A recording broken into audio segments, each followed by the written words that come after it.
Hi, I'm Lexi, and I am a homeschool blogger. I blog at lextoneclectic.com, where I share secrets of authentic homeschooling. And I was invited to participate in a homeschool collaboration with some other wonderful homeschool bloggers. So they sent out some questions, and everyone gets a chance to answer them and post their answers in a video. So I wanted to share my answers to the 10 questions. So the first question is, were you homeschooled, and did you know you would homeschool your children? And yes, I actually was homeschooled. I was only homeschooled in high school.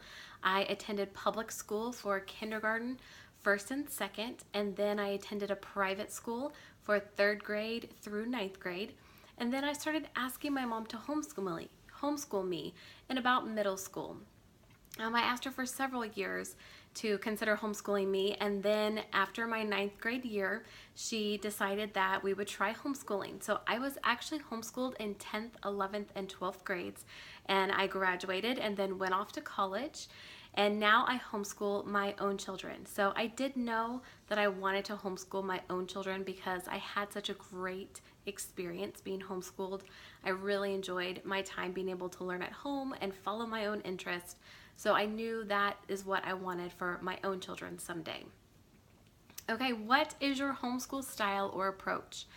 I would say that I'm a fairly classical homeschooler. We try to follow some parts of the classical model. For years, I did the 4-year history cycle, starting with ancient history, the medieval, and then early modern and modern history. We didn't do a lot of science in the early years. We've done a lot of reading.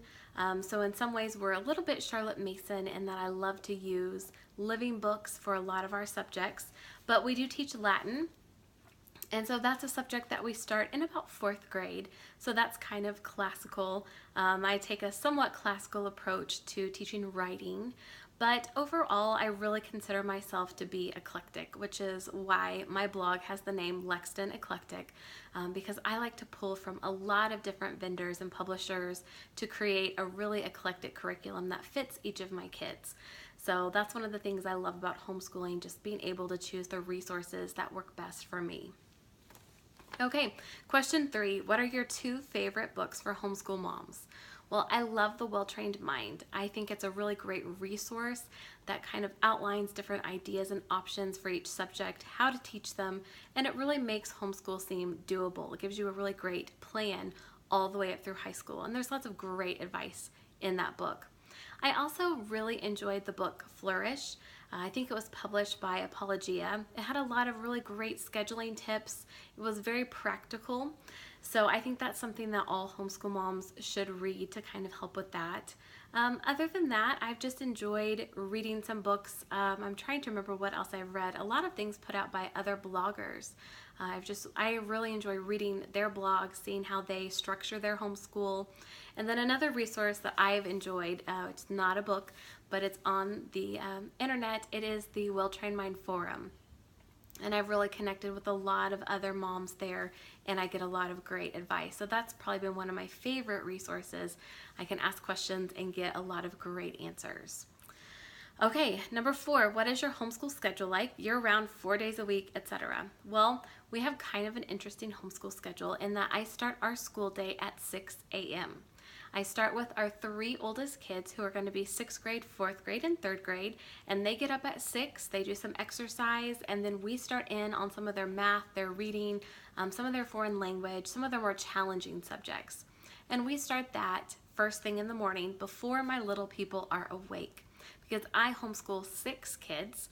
And my oldest is 6th grade, then I have my 4th grader and my 3rd grader, and then my little people are my 1st grader, my preschooler, and my 1-year-old. So I like to get a lot of our school out of the way before they're even awake.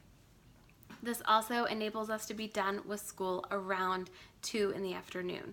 So they have a lot of playtime, a lot of free time in the afternoon, and then my husband comes home from work early, usually around 3 or 4, so they get a lot of time to spend with him where they're completely done with school. Since he has kind of a different schedule, he leaves really early, usually before 6 a.m., and so that's why we structure our day that way. We do follow more of a 4-day school week. I like to have Fridays off for field trips and time spent with my husband because he is sometimes working from home on Friday. So we sometimes have a little extra time with him in the afternoon. So I like that day just to kind of be flexible. It can be a catch-up day if we need it to be.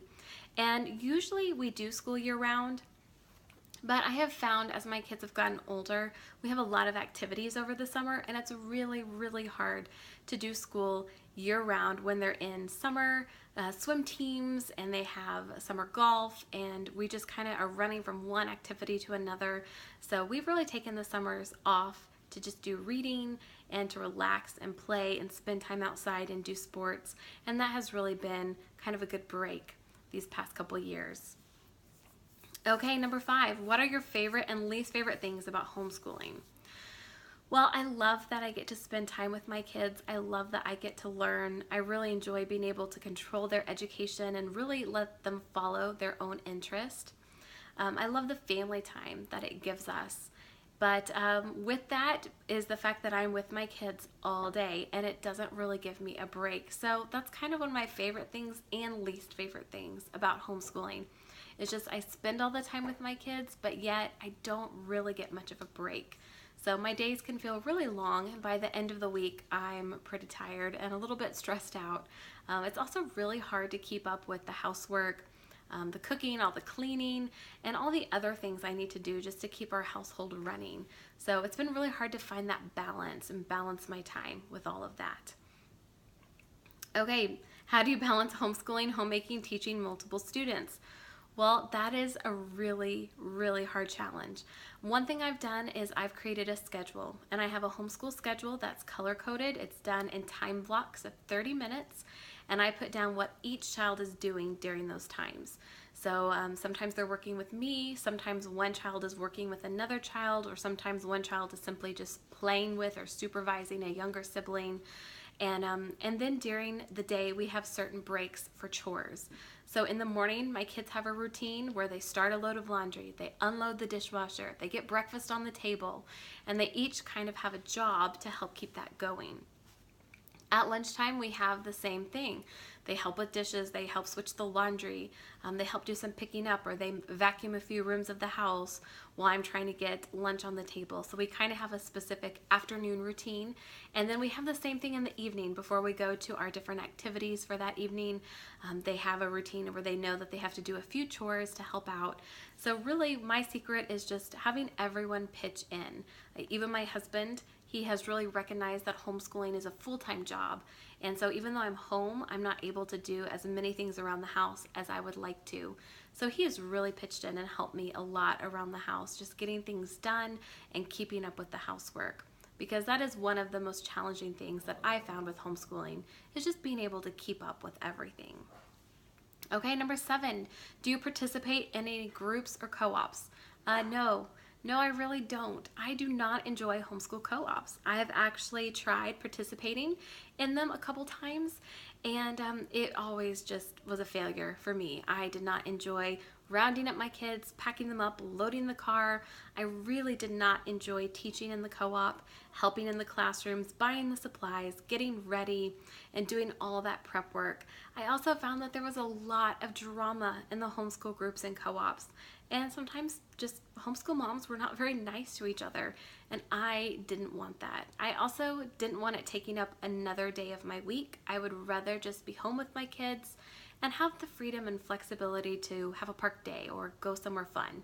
So I really try to limit our involvement in those things and just do one-on-one things with our friends when we have that time.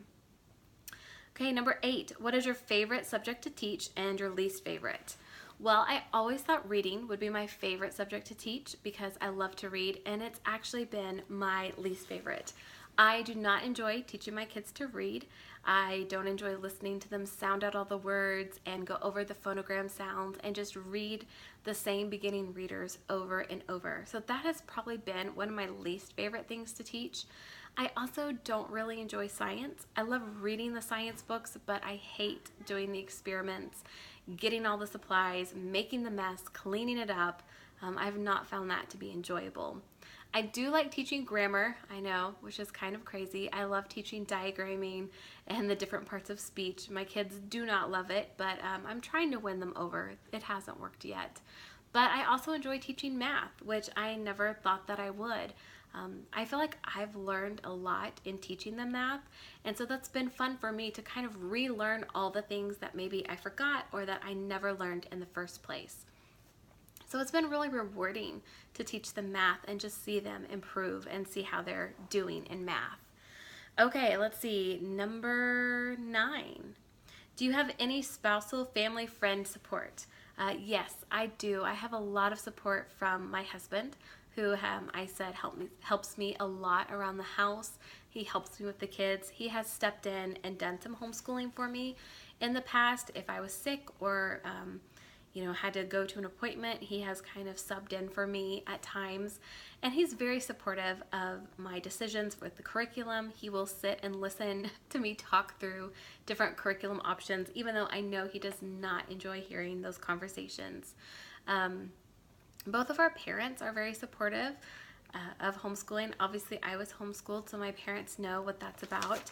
And then his parents, they had a lot of questions when we first started, but once they learned kind of our plan and what we were hoping to do, they've been very supportive. So I'm very fortunate that both of our families really support our choices. Even though our families live far away, they still are encouraging and supportive and really respectful of our choice to homeschool. So I appreciate that.